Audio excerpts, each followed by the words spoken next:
Y vamos a saludar a Pablo Callejón, que ya está con nosotros. Hola Pablo, muy buenos días.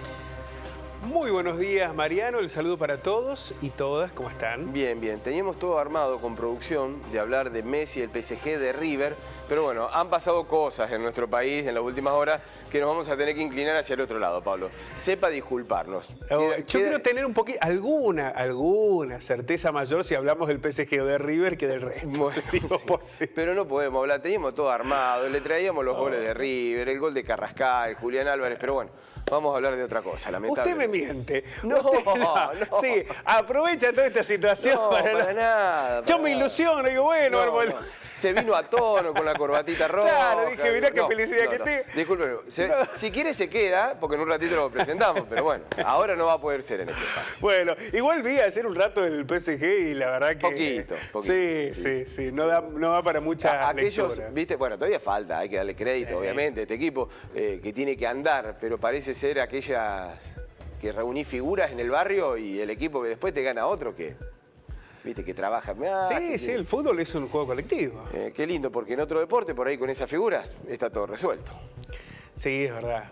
Pero, viste, cuando se empiezan a acomodar, por ejemplo, en el segundo tiempo se acomodó un poquito Ander Herrera y ya hay otra cosa. Sí, a lo mejor es ir acomodando fichas un poquito. Claro, tenés crédito. Con semejante equipo tenés mucho crédito. Es mucho más fácil mejorar así que el pobre Bataglia, por ejemplo. Claro. Ahora, estabas mirando el partido de PSG y al lado todas las noticias que van bajando de la Argentina, viste, qué nivel de incertidumbre en el que hoy estamos, ¿no? La incertidumbre económica se ha convertido en incertidumbre política y era el peor de los desenlaces, Pablo, ¿no? Imaginable. Institucional, de gobernabilidad, que decíamos y pedimos que es lo que se tiene que respetar, más allá de las internas, de las discusiones de mesa, de una coalición de gobierno, lo que hay que cuidar es la institucionalidad, la gobernabilidad de la República Argentina. Sí, sobre todo en un sistema político como el nuestro que necesita de una figura presidencial fuerte. Sí. Esto es histórico, tiene que ver con la propia condiciones institucionales que definen a la Argentina, por lo cual garantizar la gobernabilidad es clave, garantizar la institucionalidad es central. La Argentina viene de ir a votar y de expresar a través del voto su posición, su malestar, su enojo con lo que es la realidad económica, pero hay una defensa irrestricta de lo que son las instituciones, la democracia, el voto y la continuidad en todos sus aspectos de los gobiernos que son electos en ese sentido. Aparte, lo otro es una discusión política interna que sabíamos que existía y que ha estallado por los aires después de lo que ocurrió el domingo, pero que me parece en estas condiciones complica aún más la posibilidad de una resolución de los problemas reales de la gente, ¿no? Sí, que en definitiva es por lo cual debe trabajar la política. Y vos decías, ¿no? ¿Cómo va sucediendo tanto? Nos fuimos a acostar, no sabíamos con qué nos íbamos a despertar porque el movimiento que ha tenido el día de ayer ha sido muy, pero muy agitado en cuanto a noticias, renuncias, reuniones de un lado, del otro, Casa Rosada, teléfono. Ha sido un día muy, pero muy movido. Recién cuando dialogábamos con Gustavo Córdoba, el analista político, encuestador, nos decía que tiró dos o tres conceptos que me parece que son interesantes. Primero, que él cree que ha nacido el albertismo. No sabe en qué dimensión, con qué fortaleza, pero lo que podría haber sido ayer un estado de mucha debilidad ha sumado, por ejemplo, legisladores, gobernadores, intendentes del conurbano que están muy enojados con la cámpora, que han salido a respaldarlo. La CGT, él considera que eso puede ser la construcción de alguna base política, insistimos, todavía muy incipiente, pero como que comienza a surgir, ¿no? Hay un respaldo, no está solo. En esa dimensión lo plantea. Muchos funcionarios, si bien hay ministros ligados con el kirchnerismo que han puesto a disposición su renuncia, otros que han ratificado que lo acompañan, la continuidad y demás. Muchos de ellos que son intendentes o exintendentes o que responden a intendentes del conurbano. Muchos ministros, porque es muy porteño centrista el gabinete de Fernández, un muy bonaerense centrista, ¿no? El gabinete que tiene el presidente Alberto Fernández. La otra cuestión es que él cree que no está en juego la institucionalidad. Bueno, eso es importante. Me parece que es central, todos coincidimos en esto, ¿no? Porque aquí también es muy importante cómo se actúan todos, el arco político y las organizaciones sociales, absolutamente todos. Hay que ser muy prudentes en estos momentos. Sí, y un tercer elemento que a mí me parece que es muy valioso, porque yo me lo preguntaba ayer, te lo planteo, Mariano, para ver cómo lo ves vos, que él dice, era necesario esta discusión interna. Era absolutamente necesario saber cuáles eran las políticas que nos iban a sacar de esta crisis. Y para eso hay que debatir, hay que discutir, hay que ponerse, incluso pelearse. No es el modo, no es la forma. Claro, la cuestión es si el modo utilizado, en lugar de fortalecer una salida a esta crisis, no termina buscando la debilidad o el desprenderse de la derrota o el distanciar, digamos, si no termina dividiendo en lugar de fortaleciendo desde la discusión. Porque la discusión te puede fortalecer que el conflicto o te puede debilitar. A ver, y esto está muy claro, algunos que están obviamente avalando esta situación, ¿no? La del conflicto como comienzo de resolución o el conflicto para resolver situaciones. Ahora, cuando vos el conflicto lo programás, lo proyectás, es bienvenido para aquellos que están cercanos a esa teoría. Ahora, cuando el conflicto te estalla en la mano y vos no estás preparado para tenerlo, bueno, va a ser más difícil encontrar soluciones. Sí, y en esto se requiere, a ver, no se sabe, porque hoy se iban a anunciar las medidas, no se sabe qué va a pasar, no se sabe. Pero las primeras señales no eran alentadoras. Poner un poco más de plata en el bolsillo de la gente no era la solución a un problema que evidentemente es estructural. Tampoco es simple pensar que de acá a noviembre esas resoluciones estructurales iban a llegar. No era pero uno esperaba indicios un poco más fuertes. Ahora, si eso no ocurre, si la posición de Alberto Fernández, del gobierno, es transitar en algunos casos con una agonía en determinadas cuestiones económicas, hasta esperar que al no haber pandemia la economía crezca. Bueno, sí, aún desde la disconformidad de esos aspectos, lo que está claro es que forman parte de una misma alianza y que las mejoras, las construcciones o los cambios que se hagan en general deben ser parte de esa misma lógica. Si no, es muy difícil que esto pueda tener... Y ya vimos, por ejemplo, lo que pasó, ¿te acordás con la alianza, con De la Rúa? Sí. Cuando la discusión termina en el desplante, en el tirar, cerrar el portón, se te va. La salida de Chacho Álvarez y demás. Bueno, ya sabemos cómo se terminan esas cosas. No es bueno. Y qué rápido pasa todo, Pablo. Me quedé pensando mientras vos estabas hablando...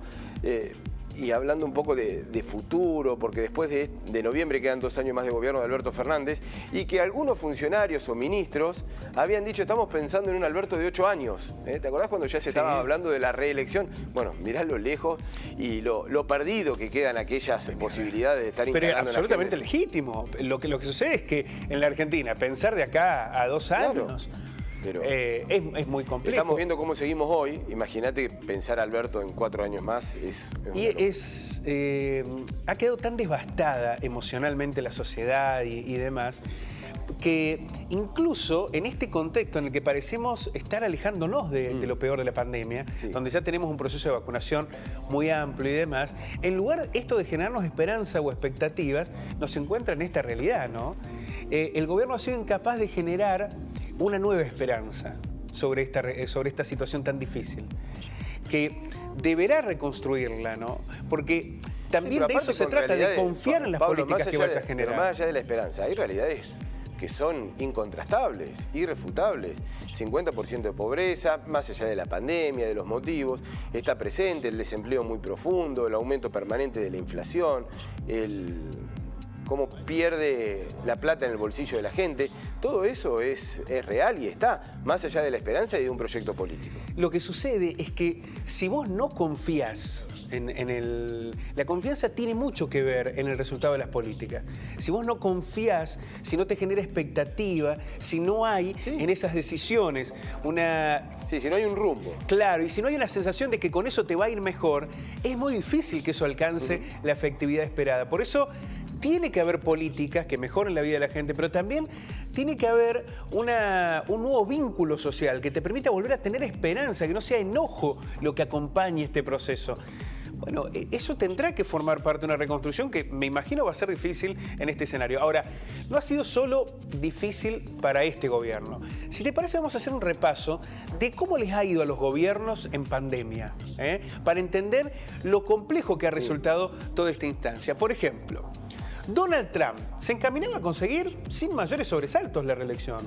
Le iba bien, tenía crecimiento económico, le iba bien en el empleo, había logrado con sectores que eran muy reacios encontrar algún vínculo.